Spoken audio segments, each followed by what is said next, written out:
Welcome back to Arrowhead Farms YouTube channel. Today we're at CPC Field Day in Fountain Run, Kentucky, taking a tour of their facility. Southern Indiana and Northern Kentucky is my area, and I've been with CPC for about 17 years now. So a lot's changed at this place. Some of the stuff we're going to go over wasn't even here 17 years ago.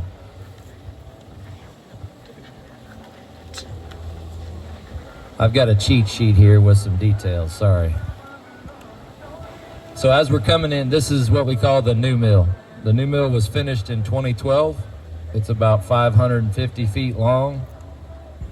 As we come up over the bridge here, you guys will see down here, each of these bays will hold about 600 tons.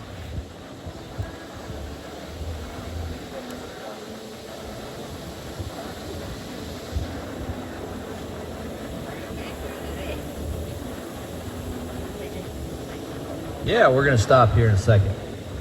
So the semis come in just like we are, and they're gonna unload. If you look down, the floor is graded.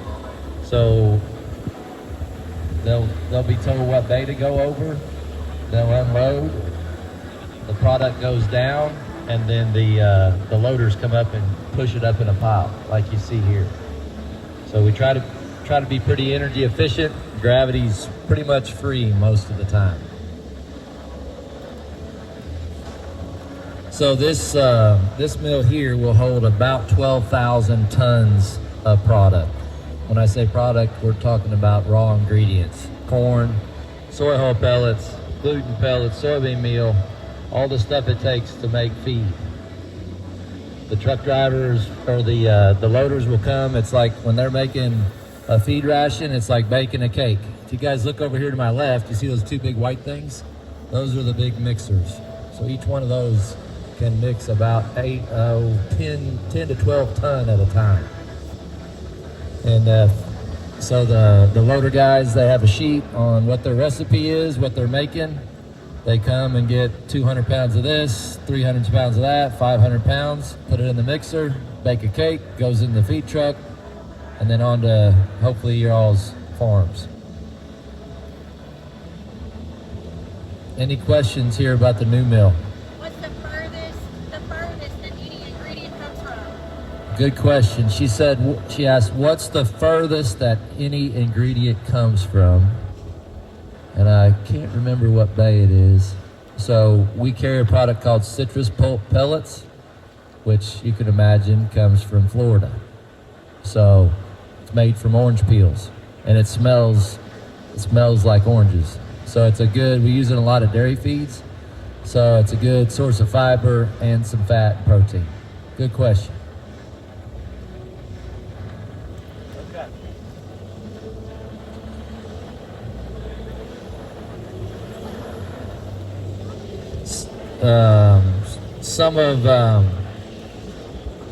This is what I've been asking. So we talked about each one of these bays is about 600 tons. Does anybody know, on average, how many tons of ingredient goes on a semi-load? Any guesses? How many tons are on a semi-load? 7,000. Okay, let's start with this question was asked on the last tour. How many pounds are in a ton? 2,000. Good answer. 2,000 pounds in a ton. How many tons are on a semi? I've got 17,000. Any other guesses? What? 800? Okay, we're still way high. 30. I got 30. 25. You sound like an auctioneer. 10. Okay, 24. Thank you for participating. 24 ton is the answer. So you guys were closest. You win a prize. You get to not get thrown off the trail here. Yeah, you win. So 24 tons. So each bay 600 tons. That's a lot of semi-loads in each bay.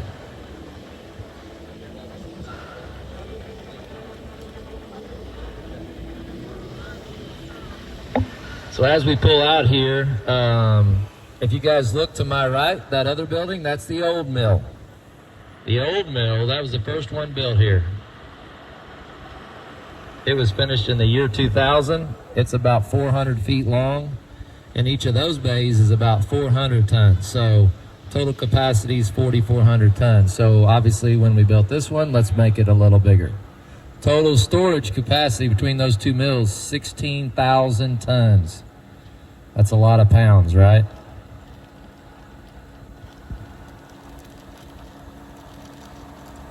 So those two buildings is about 190,000 square feet under roof. That's close to 4.5 acres under roof. A lot of concrete.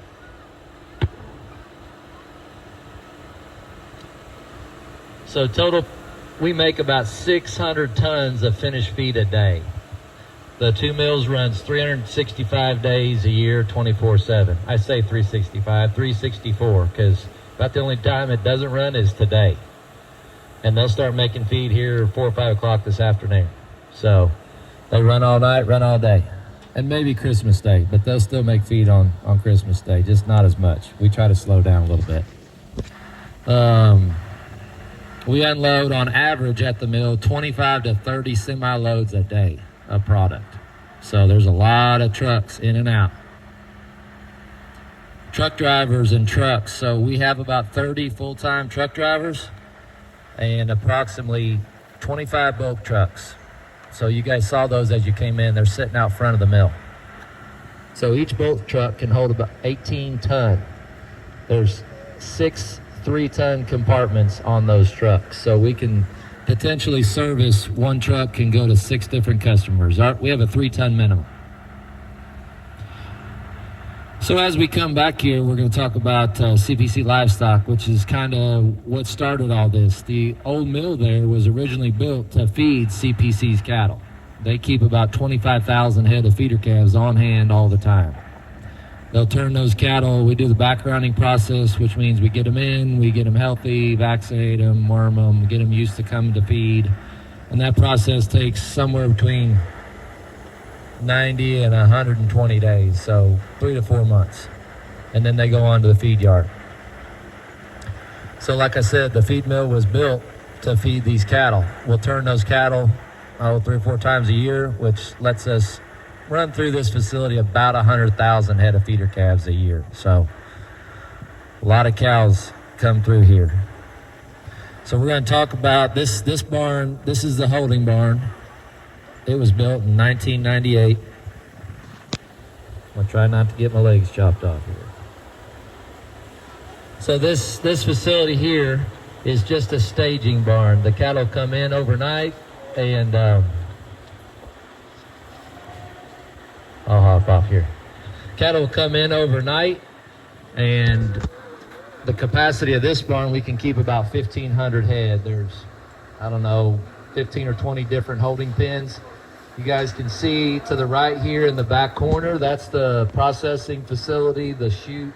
So the cattle run through there, and they get wormed, vaccinated, ear tags, fly tags, whatever they need, and then they're grouped as wherever they're going to go, put back on the semi. Right here is the loadouts, and they'll go to a farm that's going to look similar. They're going to be running on grass and running to a self-feeder like you guys saw as we came up here.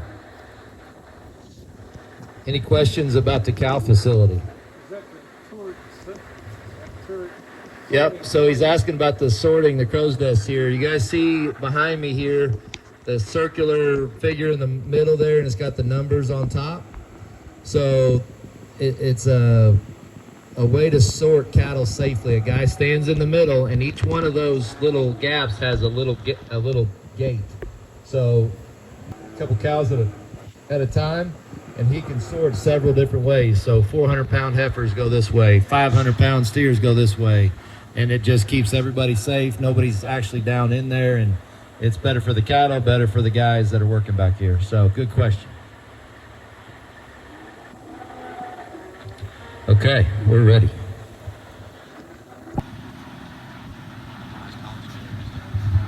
How many first time to CPC? Raise your hand. Oh, got a couple. So everybody's been here before, huh? Like to the mill or field day? You guys have all been to field day before?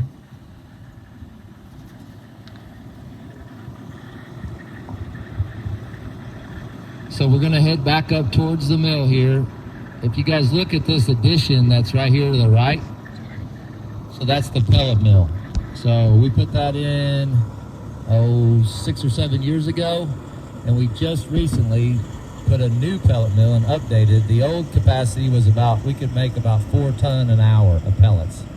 With the new facility, or the new pellet mill, we've been able to double that. So we'll be able to make more pellets and be more efficient.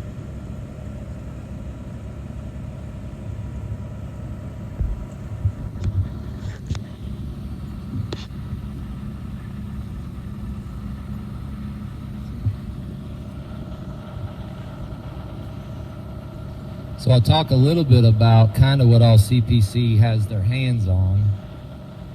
CPC has over 300 team members across all divisions. So that counts our animal health office that's in Lafayette, Tennessee. Gold River Feed Products is in Shelbyville, Tennessee. Gold River is our tub and mineral manufacturing plant. We also have another feed mill in CPC Carolina in Cowpens, South Carolina. And in 2024, CPC Texas was established, which is in Sulphur Springs, Texas, and it's another tub manufacturer plant. So Sulphur Springs is just east of Dallas. So we're able to kind of be a lot more efficient in everything that we do, and that just helps us be more competitive on the market today.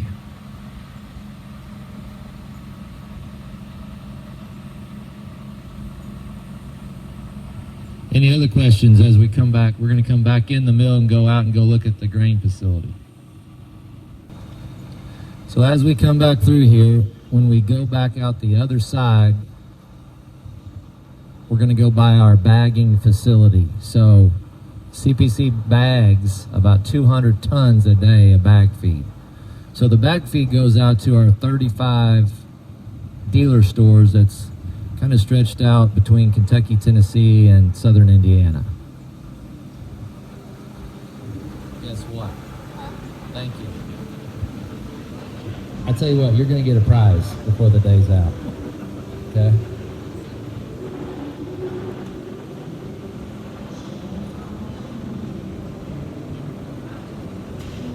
So when we get to the other end, that's the bag warehouse. There's 35,000 square feet in the warehouse, and we've got 2 bagging lines that we can bag feed. So the guys take the feed bags, they put it underneath, get a 50-pound bag, and then it goes onto a robot stacker. The robot picks it up, stacks that bag on a pallet, and a pallet is normally about a ton of feed.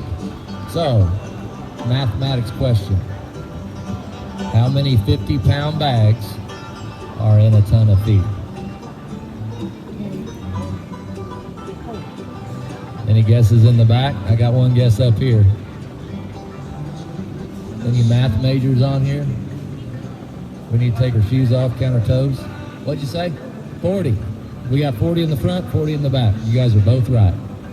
So 40 bags goes on a pallet of feed. That makes up a ton of bags.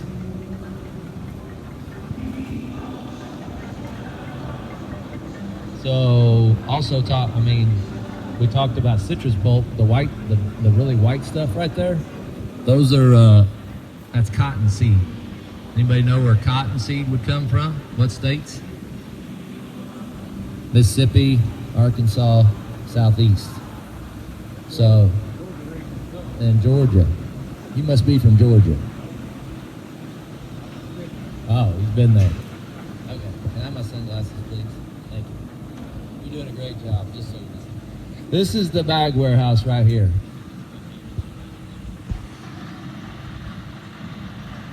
All we get to see is a wall, but it's pretty cool inside. There's racks that keep, I think they can go four high of pallets. So a pallet of feed, a pallet of feed, pallet of feed. So we carry dog food, cat food, chicken feed. What about, do we have anybody that's got goats or sheep? All right, we carry a full goat and sheep line. What about cows? Anybody got cows? A couple? What about horses? Oh yeah. What about dogs? Everybody should have a dog. Maybe a cat or two. Maybe a llama. Any llamas? You got a cat? We don't sell llama feed, so sorry, you're out of luck there. Okay, we're gonna go and turn around in the grain storage facility. We built this in 2015. We've got 200,000 bushel bins and one 40,000 bushel bin. We've added, I think, 2 more bins since then. That was built in 2017. Total storage here is 560,000 bushels of corn, mostly corn, but we do bring in some beans. So here's your last trivia question, and this is for a free ice cream at Cheney's. Okay, now it's getting serious. I got you guys' attention in the back. How many bushels is on a semi-load? 1,000. He said 1,000. He wins. Give that to the man right there. So 1,000 bushel goes on a semi-load.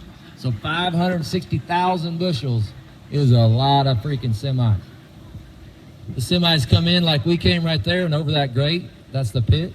They unload in there and it goes up. You guys see that big, tall, that's called the leg right there. And we don't play but no ice cream there. So the product goes down in the pit and up and then in the bin that they want it to go in. So we built this just to captivate on all the local grain farmers. We try to buy as much local corn and beans as we can. You know, it cuts down on freight, which helps us be more competitive on pricing in the field. Any other questions before we wrap up? Well, we sure appreciate you guys coming today. Hope you had a good time.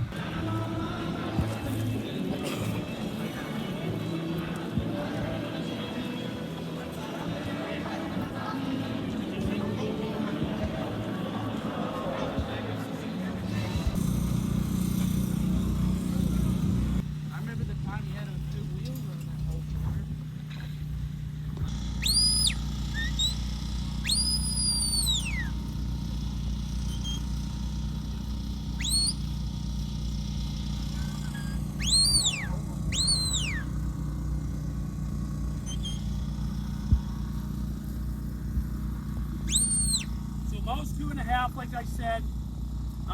He's my main using dog. My main using dog on the farm. He's been having some good trials. We've been taking some trials. He's been winning some field trials. Lie down. Our goal is always, so you saw a Tig, 6 months old, a little bit of a mess. Gale, 2-year-old, a little bit of a mess. But eventually, you start getting the dog broke. He starts thinking about working sheep. We start bringing the whistles. We get those commands alongside of a whistle. A good dog should have probably over a dozen whistles on them that they understand. We try to break the whistles up, so we have full flanks, we have half flanks, breaking the whistles up.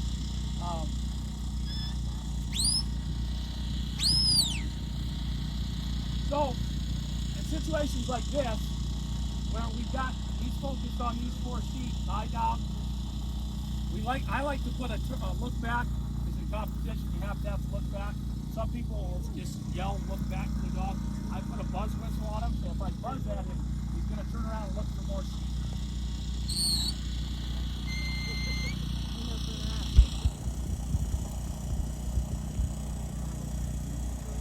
And then he straightens out the whole wreck that was created. The thing too about a dog as they progress is you want pace. Now you notice how Tig and Gale kind of sweeping all over the place. Not a whole lot of know-how on how to control the tempo of the dogs or of the sheep. But see how I can slow him down with that whistle?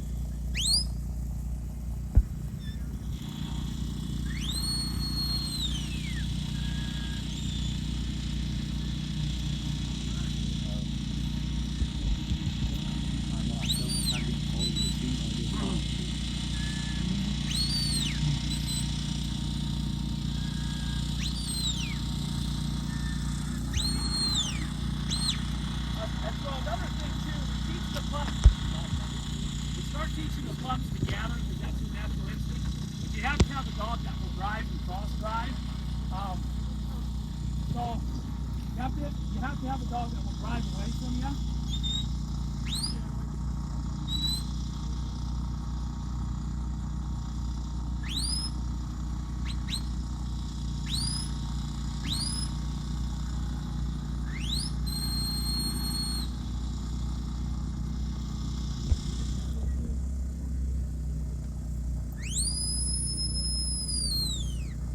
And that's why we use the whistle, to be able to communicate at distance. So that long lie down whistle.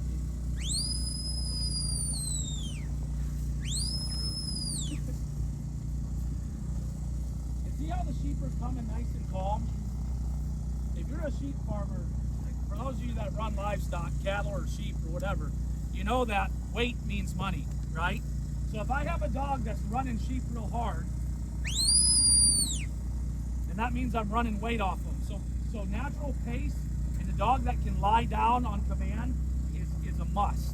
So a lot of people ask me, what's a finished dog? In my opinion, I don't think a dog lie down. I don't think a dog's ever really finished, because I think there's always another level you can take the dog to. But this dog here on the farm, lie down. He unloads trailers. We have a double deck trailer, and I'm not climbing up in there. I've gotten too fat. So he unloads trailers for us. He loads trailers for us. He does everything we do on the farm. Another skill that we have to do, for those of you, I don't know how many of you know what a shed is? Okay, so a dog that'll shed, sort sheep out in the open. As a dog progresses, a lot of people struggle with shedding. So what we'll do here is we're going to see if we can't get Mo to pull a shed for you guys. I'm going to steal my stick.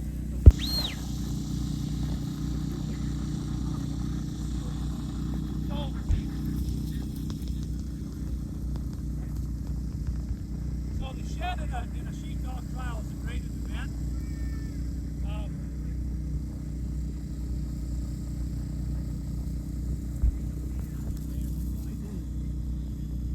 So it's basically taking the sheep and cutting sheep off. So like if you've got a sick sheep or a group of sick sheep and you just want to sort those sheep,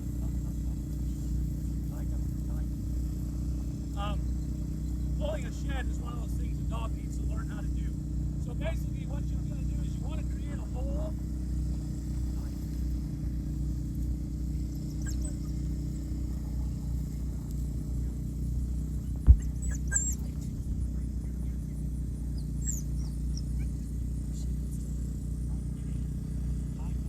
You notice when I pulled him through on the shed, my body was facing the sheep that I wanted him to take.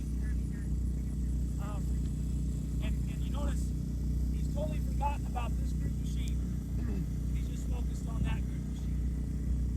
So shedding in a ring at a trial is one of the things that gets a lot of people. A lot of people struggle with the shed. And then he'll bring them back, regather.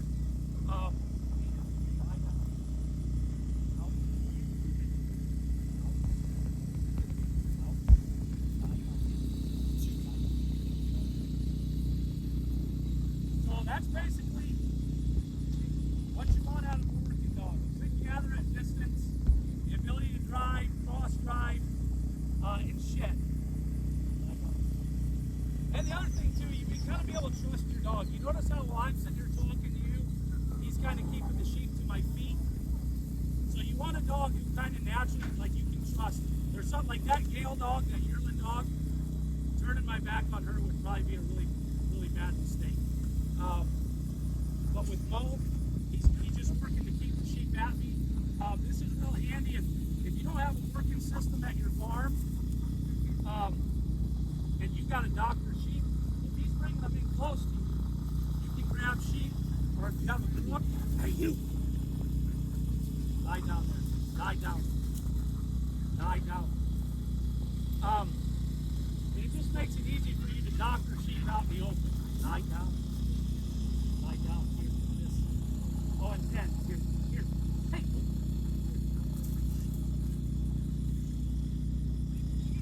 And then the last portion of it is being able to have a dog that has enough sense to put animals in a pen, whether it be cattle, whether it be sheep, or whatever. So we'll go ahead and put these sheep back in this pen.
Especially in a double section trailer. Our trailer is 26 feet, and so it's got like 24 feet on the top, and like I have to get up there and climb on my hands and knees and sheep poop and feed, and so that's like not on my list of things to do.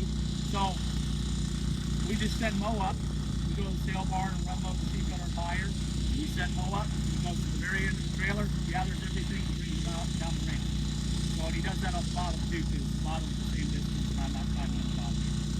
So, anybody got any questions?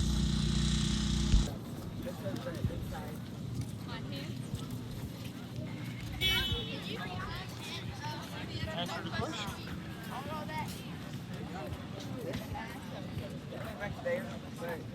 Right now, Got a good college education.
You ever done that drill out?